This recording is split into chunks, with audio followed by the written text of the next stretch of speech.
சனாதன தர்மம் குறித்து விளையாட்டுத்துறை அமைச்சரான உதயநிதி தெரிவித்த கருத்துக்கு எதிர்ப்பு தெரிவித்து உத்தரப்பிரதேச மாநிலத்தை சேர்ந்த அயோத்தியை சேர்ந்த சாமியாரான ராமச்சந்திர தாஸ் பிரம்ஹம்ஸ் ஆச்சாரியா வீடியோ வெளியிட்டிருந்தார்.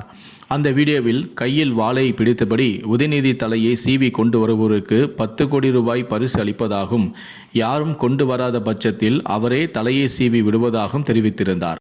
அந்த வீடியோவை பியூஷ் ராய் என்பவர் பரப்பினார். இவர்கள் மீது நடவடிக்கை எடுக்க மதுரை நகர திமுக வழக்கறிஞர் அணி அமைப்பாளரான தேவசேனன் நேற்று மதுரை போலீஸ் கமிஷனில் புகார் அளித்தார்.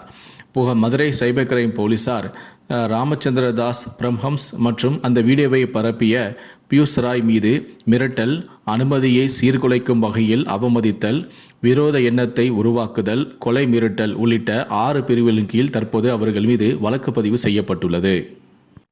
அமைச்சர் உதயநிதி தலைக்கு 10 கோடி ரூபாய் சன்மானம் அறிவித்த உத்தரப்பிரதேசத்தை சேர்ந்த சாமியார் மற்றும் அந்த வீடியோவை வெளியிட்ட நபர் ஆகிய இருவர் மீது மதுரை சைபர் கிரைம் போலீசார் 6 பிரிவுகளின் கீழ் வழக்கு பதிவு செய்வதை பற்றிய உங்களுடைய கருத்துக்களை கீழே இருக்கக்கூடிய கமெண்ட் செக்ஷனில் மறக்காமல் சொல்லுங்கள். முடிந்த அளவுக்கு இந்த வீடியோவை மற்றவங்களுக்கும் ஷேர் பண்ணுங்கள்.